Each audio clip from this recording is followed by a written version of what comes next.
الحمد للہ رب العالمین والعاقبۃ للمتقین والصلاة والسلام علی رسولہ الکریم خاتم النبیین سید المرسلین رحمۃ للعالمین شفیع المذنبین وعلی آلہ الطیبین الطاہرین وعلی اصحابہ الہادین المہدیین اما بعد اعوذ باللہ من الشیطان الرجیم بسم اللہ الرحمن الرحیم انما یخشی اللہ من عبادہ العلماء صدق اللہ مولانا العظیم۔ کچھ اہم باتیں میں نے آپ کے سامنے رکھنی ہیں۔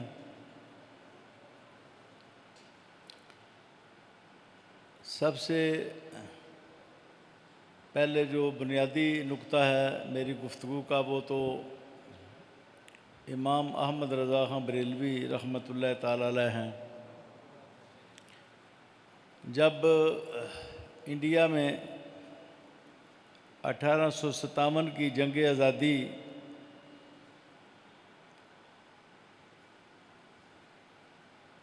امام اہل سنت حضرت مولانا فضل خیر آبادی رحمۃ اللہ تعالی علیہ نے انگریز کے خلاف فتویٰ جہاد جاری کیا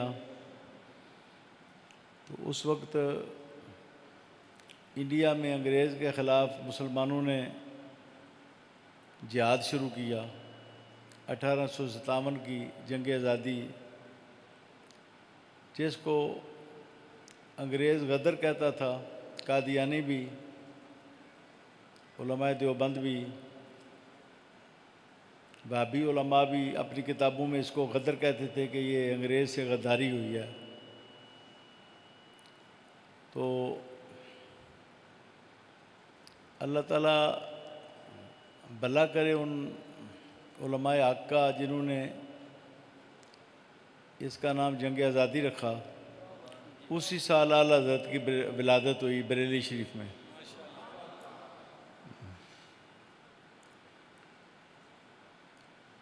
اعلیٰ حضرت بریلوی نے 4 سال میں ناظرہ قرآن پڑھا اور 6 سال میں آپ نے خطاب کیا میلاد النبی کے موضوع پر، اور پونے 14 سال کی عمر میں آپ فارغ التحصیل ہوئے۔ 8 سال کی عمر میں آپ نے ہدایت النحو پڑھی اور ساتھ ہی عربی زبان میں اس کا حاشیہ بھی لکھا، ہدایت النحو کا۔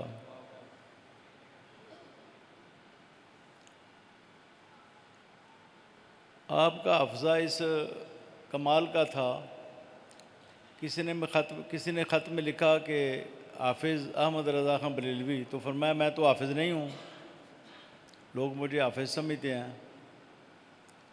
تو آپ روزانہ 1 پارہ حفظ کرتے اور تراویح میں سناتے۔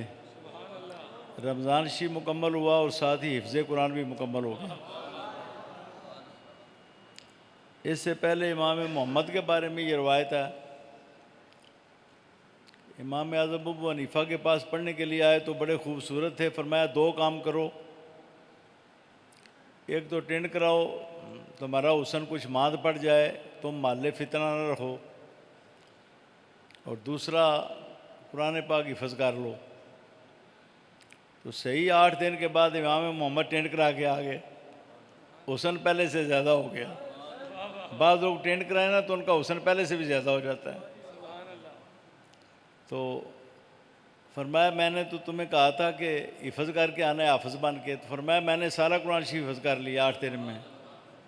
اتنے بلاغ ذہین ہمارے سلف صالحین میں ہوئے ہیں۔ اعلیٰ حضرت کا جو فتاویٰ ہے 30 جلدوں پر مشتمل ہے، اس میں 6800 سے زیادہ فتوے موجود ہیں۔ ہر فتویٰ ہی دلائل سے مزین ہے، ناقابل تردید دلائل ہیں ہر فتویٰ میں۔ علامہ اقبال نے اور دیگر بہت سے سکالروں نے آپ کے فتاویٰ کی بے حد تعریف کی ہے. جو عام لوگوں کو تو عالم مانتے ہی نہیں تھے، جو لوگ، انہوں نے بڑی تعریف کی ہے.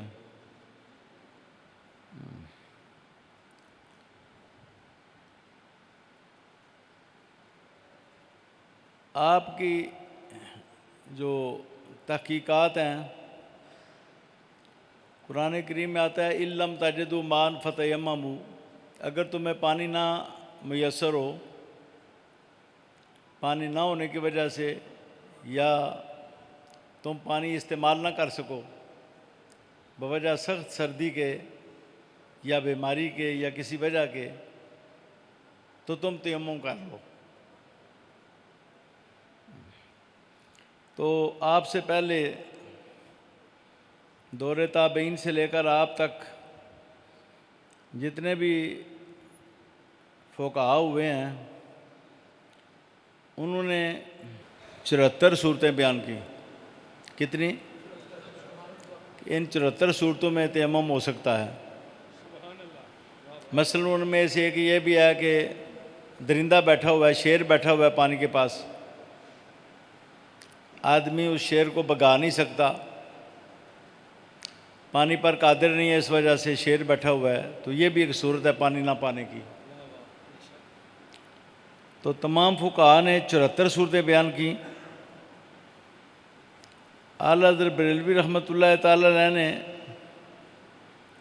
74 کے ساتھ 107 اور ملائیں، جو آپ سے پہلے کسی فقیر نے نہیں بیان کی. یہ بھی پانی نہ پانے کی صورتیں ہیں، پانی پر قادر نہ ہونے کی صورتیں ہیں. آپ نے کل 181 صورتیں بیان کی،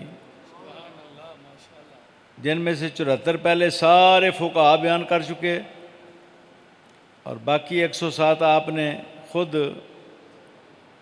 ان صورتوں کو دریافت فرمایا. اس سے آپ اندازہ لگائیں کہ آپ کتنے بڑے عالم تھے. فقہاء نے یہ لکھا کہ جن سے زمین کے ساتھ تیمم جائز ہے، ہمارے علماء نے اس کی تعریف کی کہ جو آگ میں نہ جلتی ہیں نہ گلتی ہیں، نہ ان کو آگ لگتی ہے نہ وہ گلتی ہیں، پگھلتی ہیں. تو جو چیزیں پگھل جائیں ان سے تیمم جائز نہیں. جیسے سونا ہے، پگھل جاتا ہے، لکڑی جل جاتی ہے. جو نہ جلیں نہ پگھلیں. بڑے اختصار کے ساتھ فقہاء نے بیان کیا. آپ نے 172 چیزیں بیان کی جن سے تیمم جائز نہیں ہے. آپ سے پہلے کسی فقیر نے اتنی زیادہ تعداد میں وہ چیزیں بیان نہیں کی جن کے ساتھ آپ تیمم نہیں کر سکتے.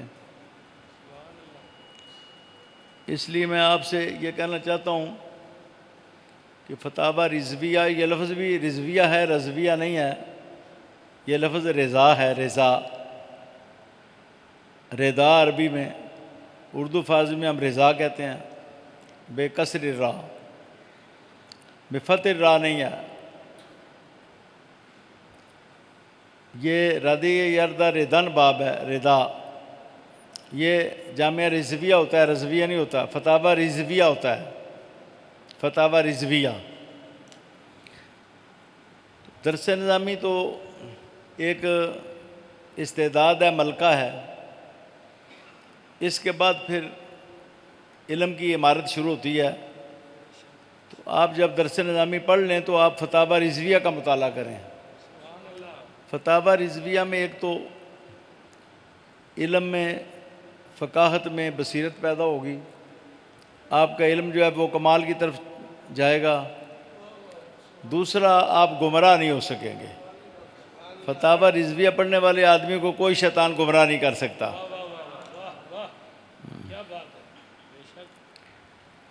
اچھا، اب آپ کا جو ترجمہ ہے کنز الایمان،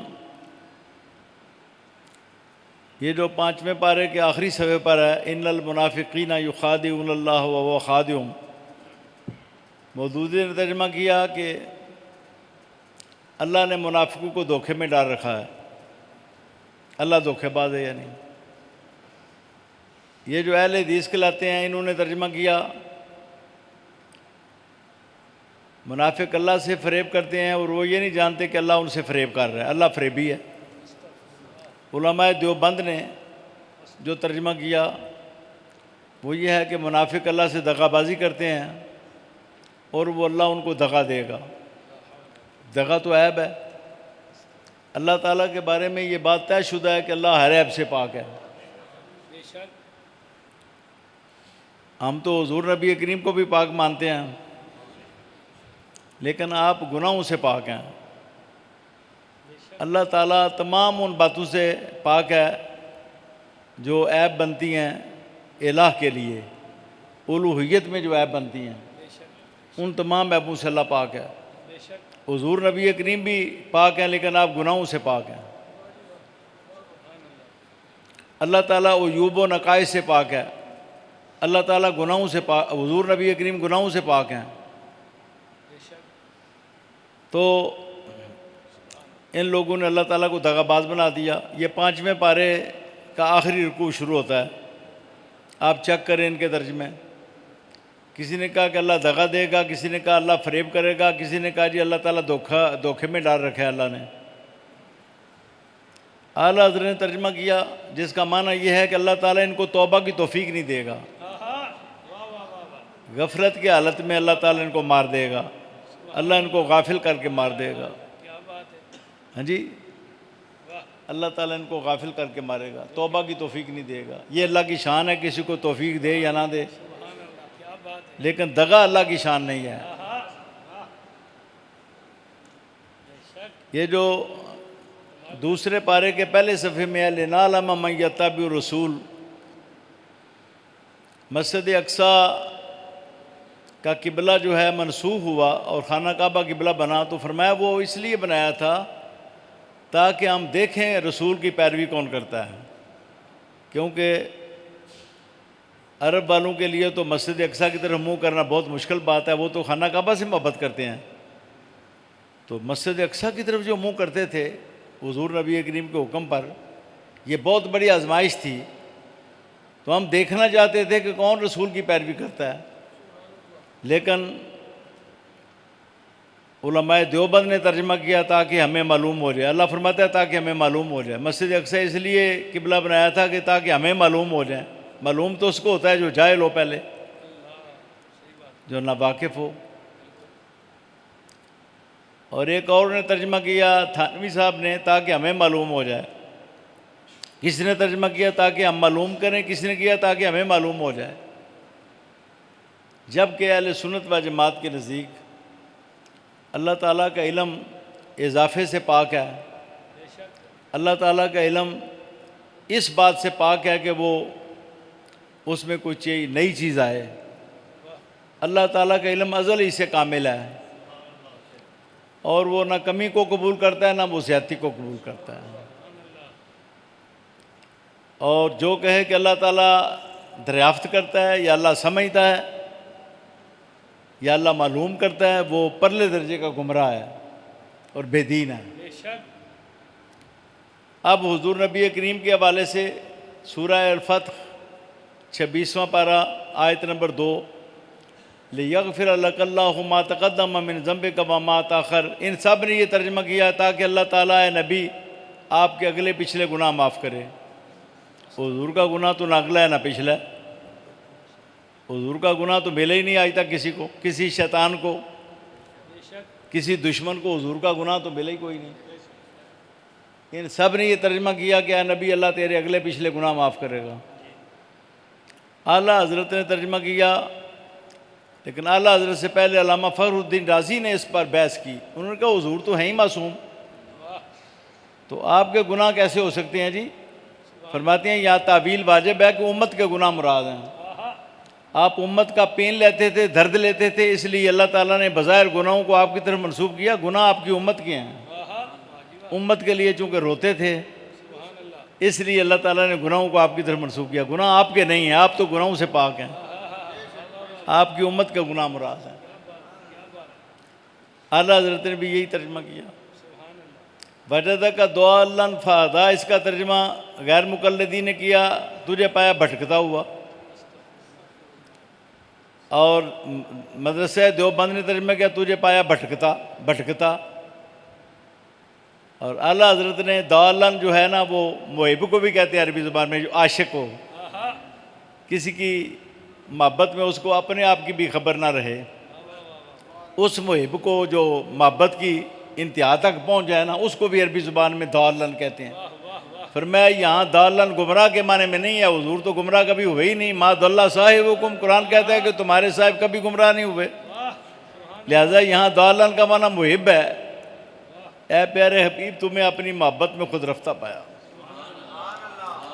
تو یہ صحیح ترین ترجمہ ہے کنز الایمان. ابھی تک ہمارے لوگوں نے کافی اصلاح کی, لیکن پھر بھی اب بھی غلطیاں موجود ہیں. مثلا بسم اللہ الرحمن الرحیم, رحمان الرحیم صفتیں ہیں اللہ کی. یہ مرکب توصیفی مکمل جملہ نہیں ہوتا, اس میں ہے نہیں ہوتا, ہے نہیں ہوتا. لیکن سب نے ترجمہ کیا اللہ رحمان الرحیم ہے. اعلیٰ حضرت نے ترجمہ کیا اللہ رحمان بہت ہی زیادہ مہربان, بہت ہی زیادہ رحمت والا. ہے نہیں کیا, کیونکہ صفت میں موصوف میں ہے نہیں ہوتا. یہ مرکب ناتمام ہوتا ہے. مرکب توصیفی جو ہوتا ہے یہ مرکب ناتمام ہوتا ہے اور ہے مرکب تمام میں ہوتا ہے, مرکب مفید میں ہوتا ہے. ڈاکٹر طاہر القادری نے بھی یہی ترجمہ کیا, کاظمی شاہ صاحب نے بھی یہی ترجمہ کیا, پیر کرم شاہ صاحب نے بھی یہی ترجمہ کیا, ریاض شاہ صاحب نے بھی یہی ترجمہ کیا. ہمارے اپنے جو مترجمین ہیں انہوں نے بھی ترجمہ میں غلط ترجمہ کیا. صرف اعلیٰ حضرت بریلوی نے صحیح ترجمہ کیا.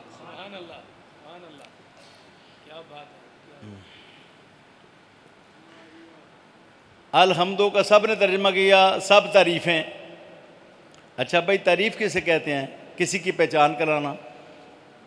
پہچان اچھی بھی ہوتی ہے بری بھی ہوتی ہے. اب شیطان کی پہچان اچھی ہے جی, مردود ہے جی, جن ہے مردود ہے کافر ہے.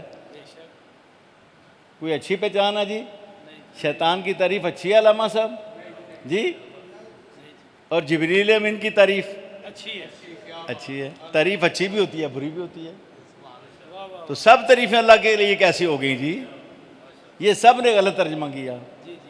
اعلیٰ حضرت نے ترجمہ کیا سب خوبیاں اللہ کو, سب خوبیاں. جہاں بھی کوئی خوبی ہے وہ اللہ نے پیدا کی ہے, اللہ اس کا خالق ہے. کوئی ندی خوبصورت ہے تو وہ بھی اللہ اس کا خالق ہے. کوئی جانور خوبصورت ہے تو اس کو بھی اللہ نے خوبصورتی عطا کی.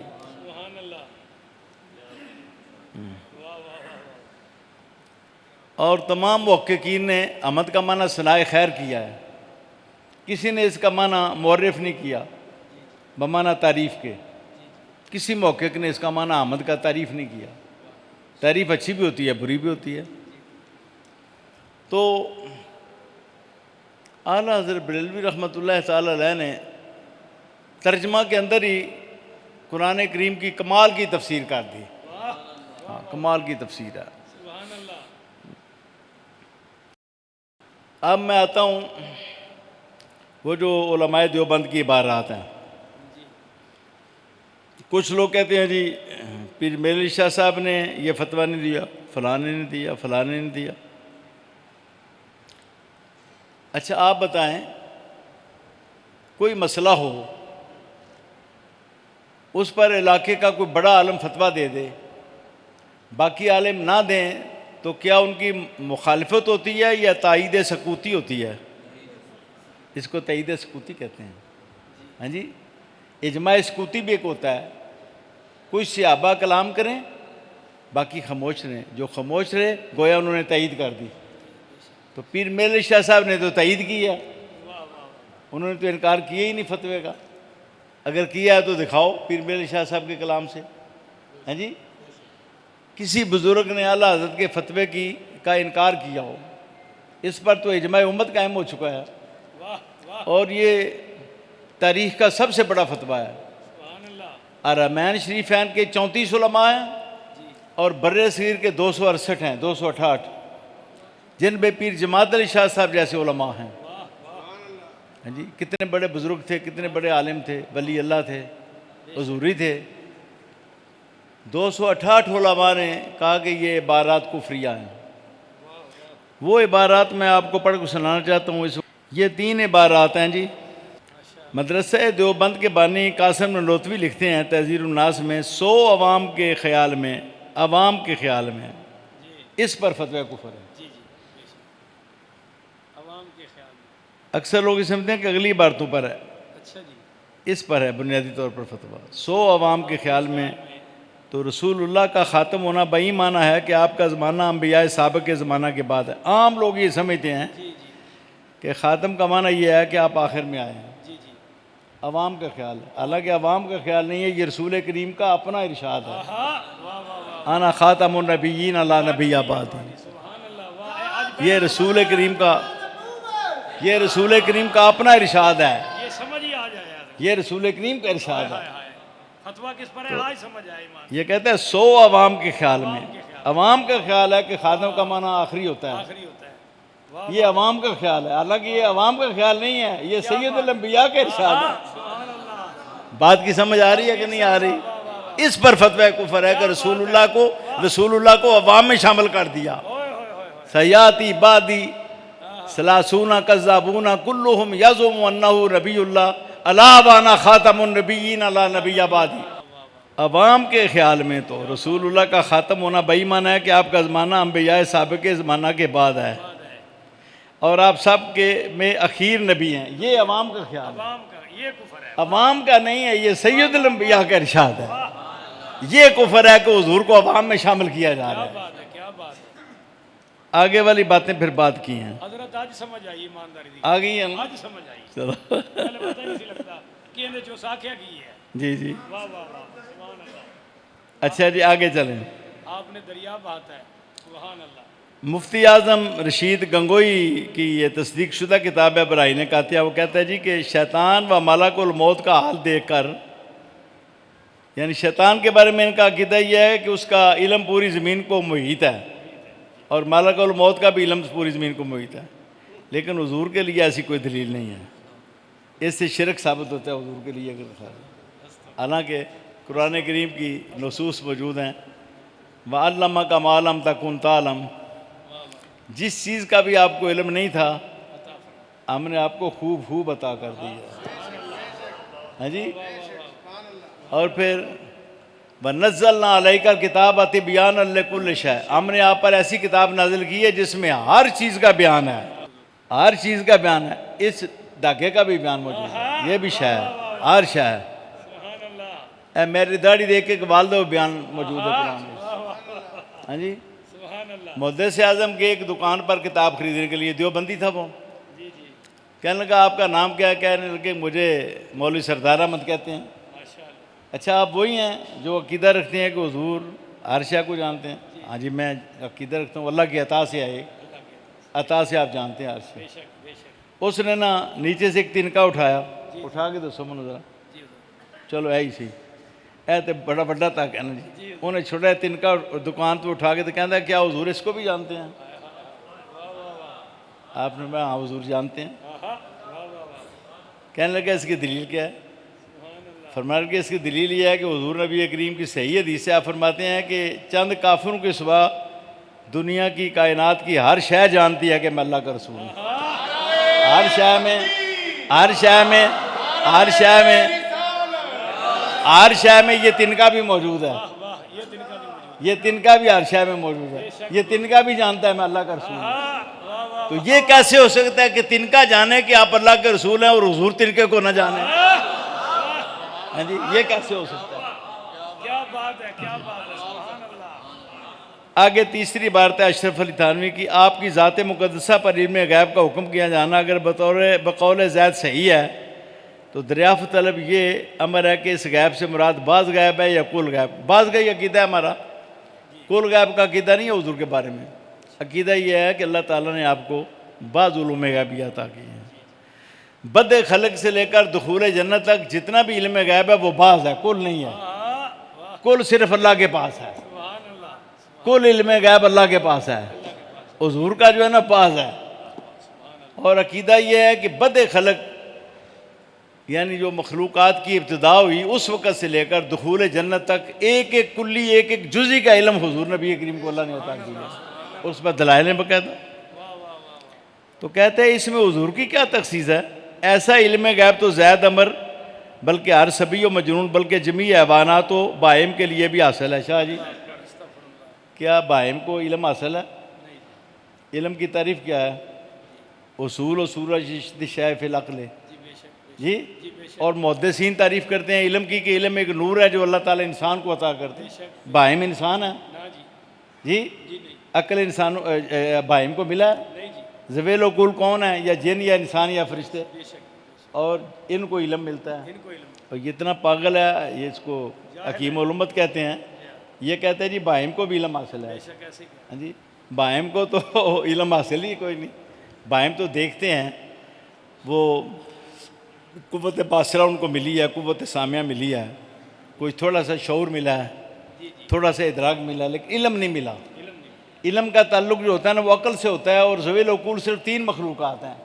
یہ کتنی بڑی جہالت ہے۔ تو ان 3 عبارتوں پر اللہ حضرت نے فتویٰ کفر جاری کیا۔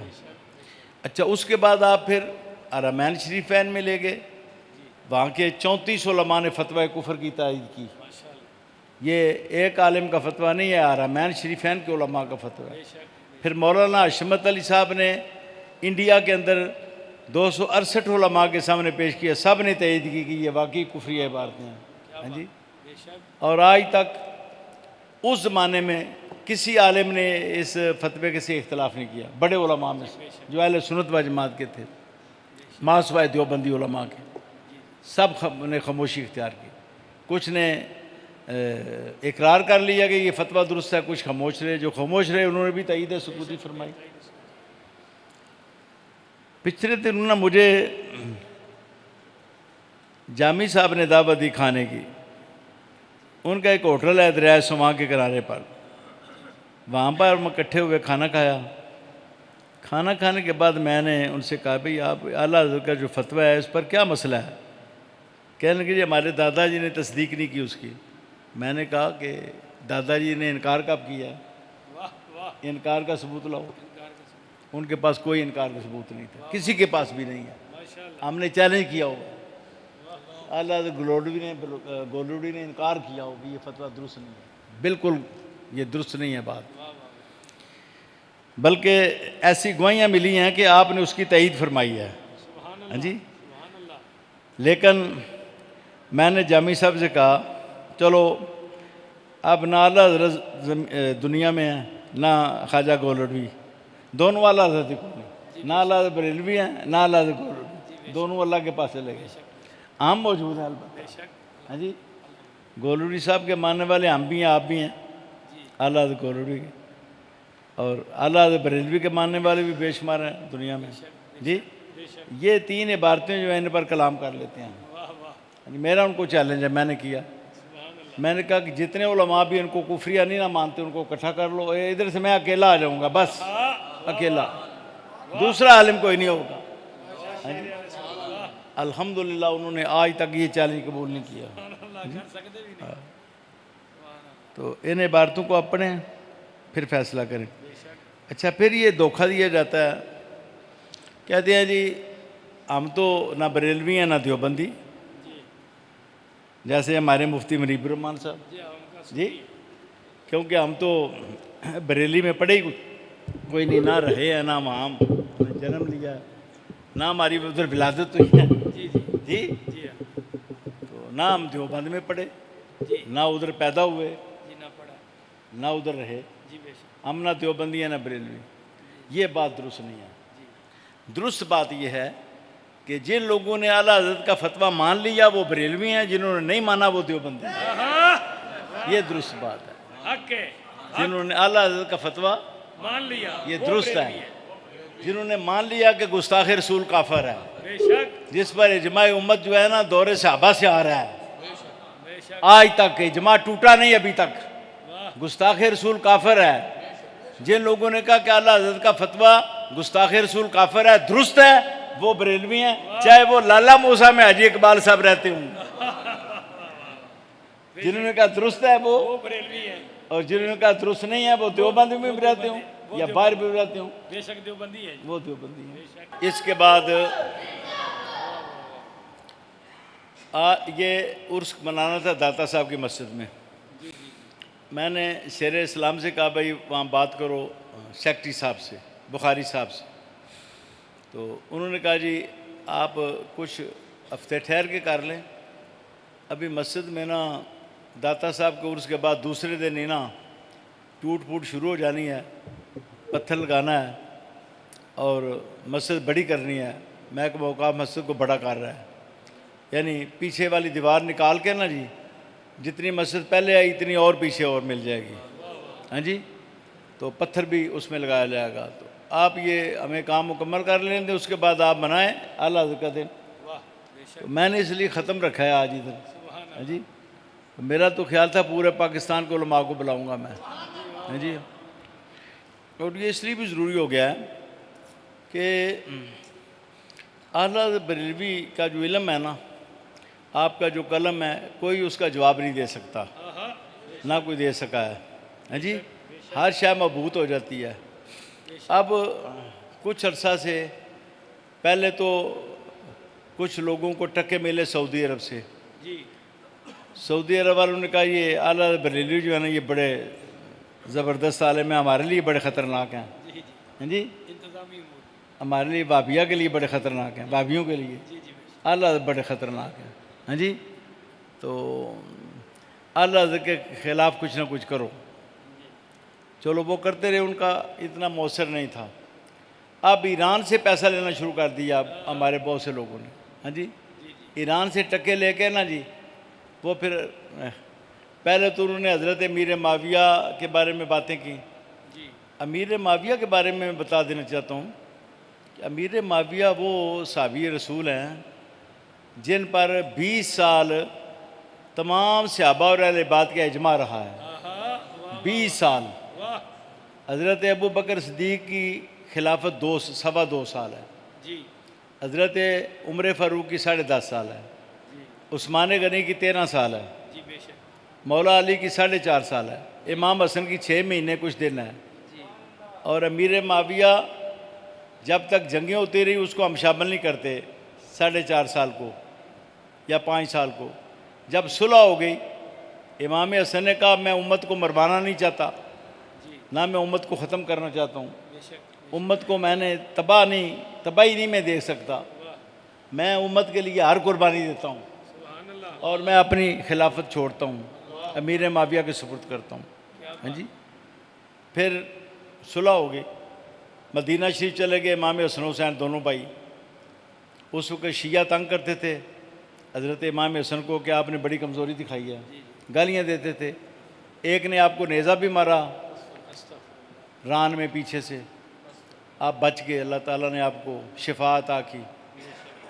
آپ پھر نہ تنگ پڑ کے نا ادھر خارجی تھے جن کو حضرت علی نے مارا تھا جنگ نہروان میں، جنہوں نے آپ کو شہید بھی کیا، وہ تنگ کرتے تھے، ادھر یہ شیعہ تنگ کرتے تھے، تو امام حسن حسین دونوں مدینہ شریف میں چلے گئے۔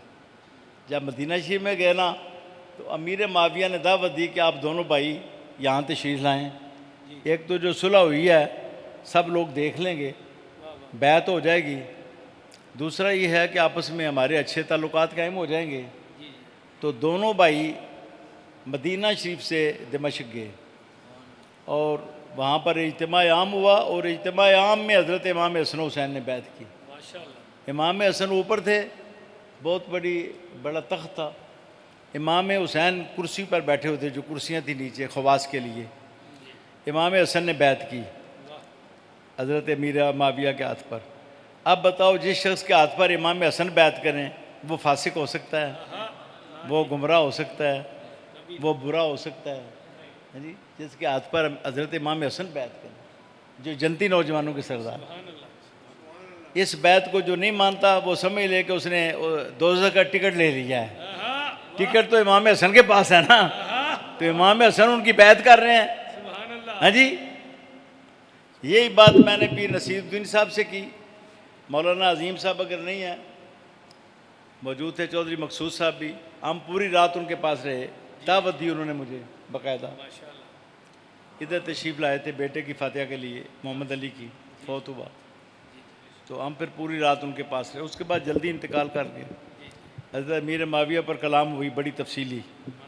تو میں نے کہا شاہ جی لمیاں گلاں کو نہیں کرنی، اکو گل کرو، چھوٹی جی گل کرو. امام حسن دی اولاد وچوں ہے ہو کہ نہیں؟ حسنی نے نا گولڑا شریف والے غوث پاک دی اولاد نے، حسنی سید نے. میں کہا تسی گل کرو حسنی سید ہے ہو کہ نہیں؟ کہ جی میں حسنی سید ہوں. میں کہا حضرت حسن نے بیعت کیتی ہے کہ نہیں کیتی ہے؟ کیتی ہے. تو میں کہا تسی بھی کر لو، بحث نہ کرو. سبحان اللہ. کہنے چلو میں بھی کیتی. واللہ میرے پاس بڑیاں پکیاں گواہیاں موجود ہیں. پیر نصیر الدین صاحب کہتے ہیں میں بھی اج بیعت کر لی میرے معاویہ دی. پھر میں کیا دسو تسی پکے سید ہو یا امام حسن پکے نے؟ کہندے میں بھی پکا. میں کہ تسی شجریاں دے پکے ہو، شجریاں نال ثابت ہو تسی سید ہو. امام حسن حدیث نال ثابت نے، تہاڈا حدیث وچ ذکر کوئی نہیں. شاہ نصیر الدین سید ہے. تو ہم تو شجرے دستے نے یہ فلانے دی اولاد ہے، وہ فلانے دی، وہ فلانے دی، وہ فلانے دی. 40-45 پوچھتا اتنے جا کے امام حسن آتے ہیں. ہاں جی امام حسن و نبی پاک فرماتے ہیں میری بیٹی دا بیٹا ہے. تے پکے سید امام حسن نے. تسی بھی سید ہو لیکن انہیں پکے نہیں ہو. من گیا آخر نہیں میں نہیں ہونا پکا. جتنے امام حسن پکے نے نا اونا پکا میں نہیں. تو میں کہا جب پکا سید بیعت کرتا پیا تو تمہیں کی ہوتا ہے تسی بھی بیعت کرو. اچھا امام حسن نے بیعت کر لی امیر معاویہ سے. لیکن آپ کو پتہ ہے کہ امام حسین نے تو بیعت کوئی نہیں نہ کی، یزید کی کربلا میں نہیں نہ کی. امام حسن کر رہے ہیں تو ثابت ہوا کہ یزید فاسق ہے، امیر معاویہ عادل ہیں. امیر معاویہ عادل ہیں. رسول اللہ کے شہزادے فاسق کے ہاتھ پر بیعت نہیں کر سکتے. یہ بات میں آپ کو بتانا چاہتا ہوں. پھر 20 سال امیر معاویہ نے کہا کہ آپ کے بھائی تشریف فرما ہیں وہ بھی بیعت کر لیں. تو نیچے سے آواز دی امام حسین نے کہ میرے امام نے جو بیعت کر لی ہے تو میری بیعت پیچھے رہ گئی ہے. فرمایا میرے امام ہیں حسن، یہ میرے امام ہیں. ہاں جی میرے امام نے جب بیعت کر لی ہے تو میری پیچھے رہ گئی. ہاں جی تو انہوں نے بھی نیچے سے تائید فرما دی. پھر 20 سال 40 ہجری سے لے کر 60 ہجری تک واقعہ کربلا تک 20 سال روبے زمین کے صحابہ تابعین اور اہل بیت اعظام حضرت امیر معاویہ کو امیر المومنین کہتے رہے. ایک نے بھی اختلاف نہیں کیا. کیا ہے تو ہمیں دکھاؤ کس نے کیا ہے. صلح کے بعد کسی نے اختلاف کیا ہو تو دکھاؤ. کیا ان میں کوئی حقوق و عالم نہیں تھا؟ کیا ان میں کوئی عالم ربانی نہیں تھا؟ کیا ان میں سلطان جابر کے سامنے کوئی کلمہ حق ادا کرنے والا نہیں تھا؟ ایک بھی نہیں تھا پوری امت میں. ساری کی ساری امت حضرت امیر معاویہ کو امیر المومنین کہتی ہے. شیعہ حضرات نے اعلان کیا آج سے کوئی 1 مہینہ پہلے یا 1 مہینہ اور چند دن پہلے، کوئی 35 دن پہلے کر لو، 40 دن پہلے. ایک تو راجہ ناصر عباس ہے، ایک وہ تو پرانا نا، وہ تو ہمارے زمانے میں ہوتا تھا. یہ نیا پیدا ہوا ہے راجہ ناصر. یہ نئے ہیں سارے، یہ نومولود ہیں. اچھا ہمارے زمانے میں وہی ہوتا تھا ساجد نقوی. جی ان دونوں نے نا پوسٹیں چڑھائیں. وہ ایک بل پاس ہوا ہے 298 الف، اس میں وہ قابل ضمانت ہے. یہاں پر مچھیانہ میں ایک موچی تھا شیعہ، اس نے اپنی کتی کا نام ام المومنین عائشہ رکھا ہوا تھا. یہ ام المومنین عائشہ ہے کتی کا نام. اس پر یہ 298 الف لگی. دوسرے یا تیسرے دن اس کی ضمانت ہو گئی. ہم جلوس نکال کر لے کر گئے یہاں سے مچھیانہ میں، جلسہ کیا، اس کو اندر کرایا، گرفتار کرایا. دوسرا دن تھا یا تیسرا اس کی ضمانت ہو گئی. کورٹ نے کہا جی یہ قابل ضمانت ہے دفعہ. 295 الف توہین صحابہ توہین اہل بیت. تو یہ نقطہ اسمبلی میں اٹھایا گیا قومی میں کہ یہ قابل ضمانت نہیں ہونا چاہیے, ناقابل ضمانت, اس پر ضمانت نہیں ہونی چاہیے, بے شک چاہے صحابہ کی توہین ہو چاہے اہل بیت کی, چاہے رافضی صحابہ کی توہین کرے چاہے خارجی اہل بیت کی توہین کرے. بے شک ہم تو نہ خارجی ہیں نہ رافضی ہیں بے شک جی, الحمدللہ ہم تو الحمدللہ اہل بیت کے بھی غلام ہیں, صحابہ کے بھی پیروکار ہیں. بے شک ہاں جی, اور تمام صحابہ کو مانتے ہیں, اہل بیت بھی سارے. ان کا تو عقیدہ, یہ میں حوالے دینے تھے میں نے آج, حضور کی وفات کے بعد سارے صحابہ مرتد ہو گئے. شیعہ کا عقیدہ ہے حضور کی وفات کے بعد تمام صحابہ مرتد ہو گئے. اس شرط لعنت. یہ اصول کافی جو ان کی بخاری کے پائے کی کتاب ہے ہماری بخاری, اصول کافی میں یہ موجود ہے کہ تمام صحابہ مرتد ہو گئے. حضور کے بعد سارے صحابہ مرتد, 3 باقی بچے, ایک ابو ذر غفاری, ایک سلمان فارسی اور مقداد ابن اسود. حضرت مقداد بن اسود. یہ 3 جو ہے وہاں پر نام موجود ہیں. اس میں حضرت علی بھی شامل نہیں ہے. اچھا, ان کو تو کہتے ہیں وہ صحابی نہیں ہے, وہ اہل بیت ہیں. حالانکہ جو اہل بیت ہیں وہ صحابی بھی ہیں, جو صحابی نہیں ہے وہ اہل بیت بھی نہیں ہے. ہاں واہ ابو لہب چچا ہے سکا, صحابی نہیں ہے تو اہل بیت بھی نہیں ہے. ہاں واہ جی واہ, بڑی گل ہے. آگی سمجھ. بالکل ابو لہب حقیقی چچا ہے, صحابی نہیں نہ بنا تو اہل بیت بھی نہیں رہا. سبحان اللہ سبحان اللہ. تو اہل بیت وہ ہوتا ہے جو پہلے صحابی ہو, مسلمان اور صحابی ہو. بے شک بات کی سمجھ آ گئی ہے کہ نہیں آئی؟ یہ آ گئی. تو انہوں نے لکھا 3 ہیں جی. اب اس نقطے پر غور کریں, اسلام کدھر گیا, یہ کتنی بڑی سازش ہے. انہوں نے پھر کہا جی قرآن جو ہے نا یہ تو 6666 آیتیں ہیں نا, اصل قرآن جو ہے وہ 17,000 آیتوں کا ہے, اس سے 3 گنا بڑا ہے. یہ بھی اسے فروعی کافی میں لکھا ہوا ہے, اصول کافی میں, استغفر اللہ. جو ان کی اصول کی کتاب ہے اور اصح الکتب ہے شیعہ مذہب میں, کہ 17,000 آیتیں ہیں اصل قرآن کی.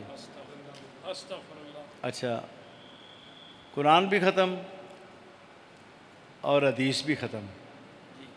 قرآن تو اس طرح ختم کہ یہ قرآن جو ہے نا یہ گھڑا ہوا ہے. اصل قرآن جو 17,000 آیتوں کا ہے, قرآن ختم ہو گیا. یہ صرف رونے پیٹنے کا مذہب نہیں ہے, یہ اسلام کو مٹانے والا مذہب ہے. آگی سمجھ, یہ اسلام کو مٹانے والا مذہب ہے شیعہ مذہب. اچھا, حدیث کیسے ختم ہوئی؟ سارے صحابہ مرتد ہو گئے.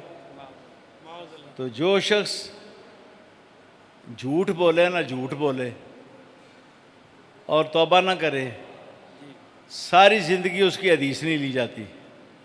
اور جو حدیث میں جھوٹ بولے اس کی ساری زندگی توبہ کر بھی لے تب بھی حدیث نہیں لی جاتی. بے شک جو حدیث میں جھوٹ بولے تو جو مرتد ہو جائے اس کی حدیث لی جائے گی. سارے صحابہ ان کے مذہب میں مرتد ہے, لہذا حدیث ختم. جی جی حدیث صحابہ سے, حضور سے حدیث کس نے لی بھائی؟ صحابہ نے لیا نا.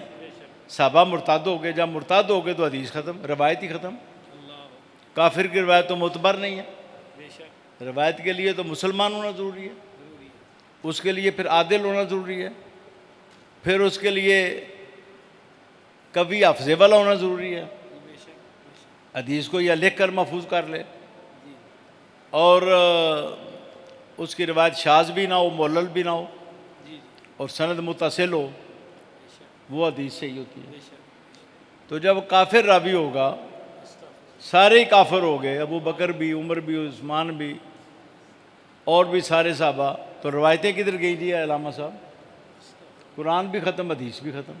قرآن کی روایت بھی ختم, حدیث کی بھی ختم. جی جی باقی ہاں جی, بالکل صحیح بات. شیعہ مذہب میں قرآن کی روایت بھی غلط ہے, حدیث کی روایت بھی غلط ہے. نہ قرآن صحیح ہے نہ حدیث صحیح ہے. باقی رہ گیا ان کا اپنا قرآن, اس پر میں اب تبصرہ کر دوں. وہ قرآن کہتے ہیں جی وہ قرآن جو ہے نا وہ 17,000 آیتوں پر مشتمل ہے, وہ کسی نے دیکھا ہی نہیں. دیکھا ہی نہیں صحیح. ہاں جی, نہ اس کا کوئی ثبوت ہے, بس زبانی کلامی باتیں ہیں کہ امام مہدی کے پاس ہے, وہ غار میں چھپے ہوئے لے کر. وہ تو امام مہدی آئیں گے تو پھر قرآن نظر آئے گا نا. ان کے آنے سے پہلے قرآن ختم, ان کا شیعوں کا بھی ختم. ہمارا بھی ختم، راوی کافر ہو گئے، جی حدیث بھی ہماری ختم، راوی مرتد ہو گئے، اور ان کا قرآن امام مہدی کے پاس وہ بھی ختم۔ باقی ان کی حدیث رہ گئی، وہ کہتے ہیں کہ ہمارے ائمہ کا مذہب یہ ہے کہ تسعۃ اعشار الدین فی التقیات، 10 میں سے 9 جو ہے نا جھوٹ ہے حدیثوں میں، 10 میں سے 9 علامہ صاحب وہ کہتے ہیں تقیہ ہمارے ائمہ کا مذہب ہے، چھپانا حق کو، سچ کو چھپانا، کسی مسلط کے لیے جھوٹ بولنا تقیہ ہے، اور وہ ہے 10 میں سے 9، ایک سچ ہے، 9 جو ہے جھوٹ ہے۔ تقی ہے، جی ہاں، اب ہمیں کیا پتا کہ 10 میں سے کون سا سچ ہے کون سا جھوٹ ہے، حدیث بھی ختم ہو گئی، حدیث بھی ختم، حدیثوں میں بھی 9 جو ہیں جھوٹی ہیں، جی جی گڑھی ہوئی ہیں، ہاں جی۔